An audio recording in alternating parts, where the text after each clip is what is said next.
Yan, so good morning mga farmers.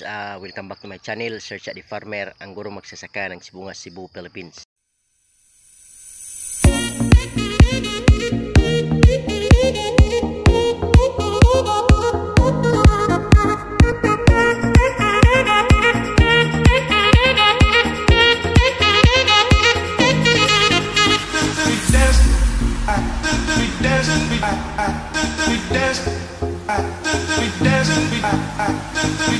And if you are new to this channel mga farmers, please don't forget to subscribe and click the notification bell in order for you to be notified with my coming videos. Thank you and enjoy this vlog.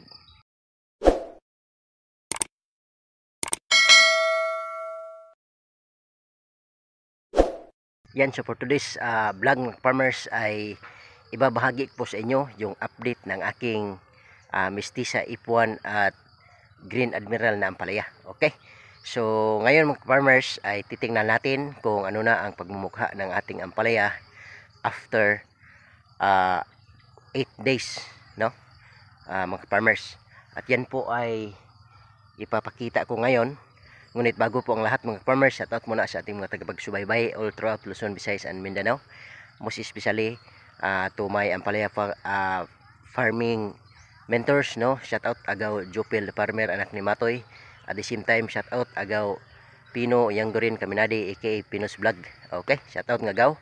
At the same time, shout out sa ating mga kaibigan, especially mula dyan sa Persian Gulf, Qatar. Shout out Idol Aquarus, no?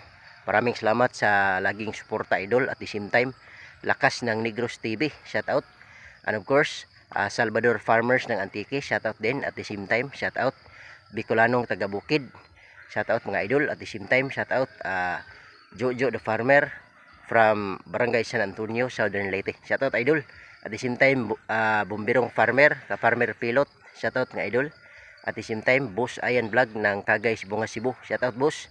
At the same time, shout out din sa ating kaibigan mula sa Duguan, Sibungas, Cebu, sa mga Redondo family. Okay, so shout out sa lahat. At the same time, shout out din sa iba pa nating mga kasamahan, no? Especially Lugalag also, shout out. At sa iba pa nating mga kaibigan sa YouTube, shout out The Oracle Channel.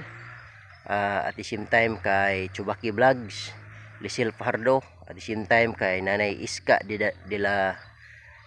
Iska in Dalusa. At the same time Sir Jonathan Dumanyais, shout out sa lahat. So yun po mga farmers, ang pag-usapan natin ay update sa aking mga ampalaya. So tara na. Yan, so good morning mga farmers, no? Welcome back to my channel, Search at the Farmer, ang guro magsasaka ng Sibungas, Cebu, Philippines. So for today's vlog mga farmers, yun nga, i-update ko po sa inyo yung aking ampalaya, no? Babahagi ko po yung pagmumukha ng ating ampalaya sa ngayon. Okay, so but before anything else, I would like to greet you all Happy Valentine's Day. Kasi ngayon ay February 14, 2024. Okay, so sana ay magmamahalan lang tayong lahat sa araw na ito mga farmers. Okay, so kumusta na ba yung ampalaya ni Sir Cha the Farmer, no? So nagtanim tayo mga farmers, direct seeding, tatlong batch yung pagtatanim natin. So merong February 3, tapos merong February 5, at the same time merong February 8. Okay, so kumusta na ba ang ating mga ampalaya mga farmers? So si-share ko po yung naitanim natin February 3. Okay, so sa February 3 mga farmers, ngayon ay 8 days na nila. So ito po sila mga farmers. Yan, ito 1, 2, 3, 4, 5, 6. So merong yung 6 plots mga farmers, sila yung naitanim ko nung February 3, no? So ngayon ay exactly 8 days po nila mga farmers. So titingnan po natin yung pagmumukha ng ating mga ampalaya exactly 8 days, no? So nag-count po tayo. First day nila mga farmers is after lumabas yung dalawang dahon na bumuka talaga mga farmers, gumanon. So dun tayo nag-start na magbilang sa kanyang edad. So ngayon 8 days old na sila mga farmers. At ito na po ang pagmumukha ng ating ampalaya. Yan. Yan mga ka-farmers. So meron na silang sa kanilang 8 days na edad mga farmers ay meron na silang apat na mga dahon. Okay? So dito, yan, another. So yan mga ka-farmers, 8 days old na ampalaya. Yan. So meron silang 1, 2, 3, 4. Tapos may pausbong na dahon na rin. Yung 5 and saka 6 na leaves. Ganyan. So ganyan mga farmers yung ating pagmumukha ng ating ampalaya. Okay. So balik tayo ng konti mga farmers. Ito pala yung yan ang Green Admiral mga farmers ng Kaniko Seeds. Yan. At saka doon. Yun yung pagmumukha ng ating Green Admiral sa ngayon. So still meron silang apat na dahon. Tapos meron na ring dahon na 6 and 5 na pausbong na rin. So ganyan.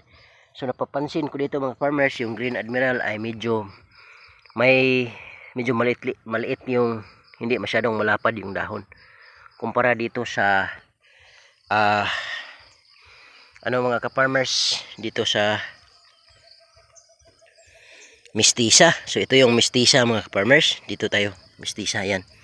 So yung Mestiza mga farmers is malalaki yung dahon. Yan. Medyo malapad. Yan ang nakita kong kaibahan. So first time kong magtanim ng Green Admiral. First time ko rin magtanim ng Mestiza F1. So ganyan. So sa Mestiza F1 mga farmers, medyo mas madali silang tumubo. Kasi ngayon 8 days old ng ating Mestiza F1 pero meron na siyang 6 na dahon. So 1, 2, 3, 4, 5 and 6. So ganyan. So ito pa mga farmers, yan o. Ganyan. 1, 2, 3, 4, 5, 6. So meron ng 6 na dahon. Pero yung 6th and sample ito. Yung 6th and 5th na dahon mga farmers hindi pa ganun kalaki pero bumuka na. So ganyan yung na-observe ko mga farmers dito sa ating Mestiza F1 na ampalaya. So yan po yung kaibahan na aking nakikita. So ganyan mga farmers. Yan. Pagkatapos mga farmers, since 8 days nila ngayon. So yan. Since 8 days nila ngayon, 9 and 10 dayon, pag abot nila ng 11th days mga farmers, doon tayo mag-apply ng first fertilization.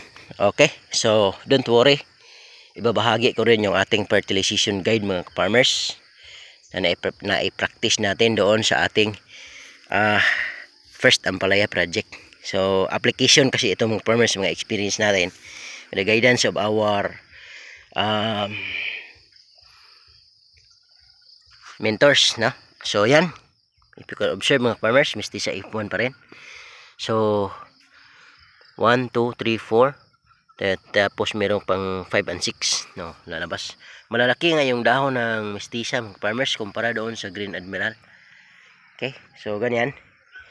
So if you can observe mga farmers, ready na yung butas natin para sa first fertilization. Dito tayo maglalagay ng dito tayo magpapatubig, dito din tayo mag-drenching, papakain ng abono. Okay, magdadagdag pa tayo ng butas dito at dito mga farmers in between our plants kasi may purpose din yun mga farmers. So don't worry, babahagi ko rin sa inyo yung ating mga ginagawa dito. So far ang update natin ngayon is pagmumukha ng ating ampalaya in 8 days, no? 8 days old ampalaya. Yan, so dito tayo sa third plot mga farmers, ganoon pa rin. Yan. So ganyan pa rin ang pagmumukha mga farmers. So ganyan ang lahat ng ating ampalaya. Tapos dito sa fourth plot, yan. So sa awa ng Diyos mga farmers, maganda po ang tubo ng ating ampalaya. Yan.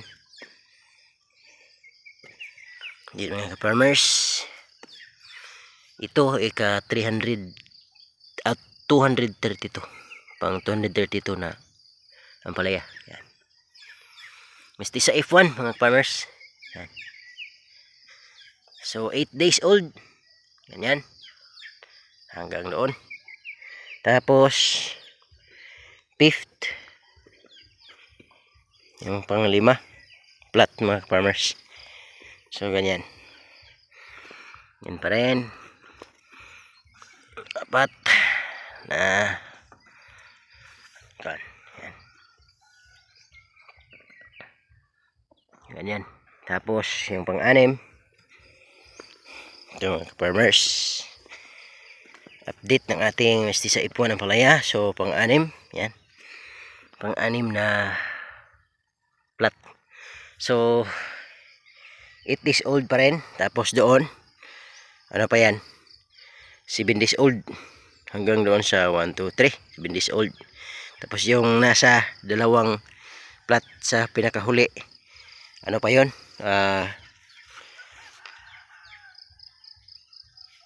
14, 3 days, hindi pa, 3 days old nga mga farmers. Okay, so ganyan. And then meron din tayong initial na mga posti mga farmers. Ito yung main post mga farmers, don't worry, ibabahagi ko rin ito sa susunod na vlog natin. Yung ating pag install ng poste, balag at mga trellis. Mag ano din tayo dyan mga farmers, step by step din natin na i-discuss yung topic na yun mga farmers, how to install DIY diamond trellis at saka yung mga poste natin, balag. Okay, so far mga farmers, yun po ang ating vlog sa araw na ito. Okay, at yun po ang vlog natin sa araw na to mga farmers. Maraming salamat sa inyo pagsubaybay, no? Once again, this is Sir Cha the Farmer, ang guro magsasaka ng Sibungas, Cebu, Philippines. Happy farming, and of course, happy Valentine's Day po sa ating lahat. Hopefully ang lahat ay magmamahalan, most especially sa ating mga pamilya. Okay, so bye bye po mga farmers.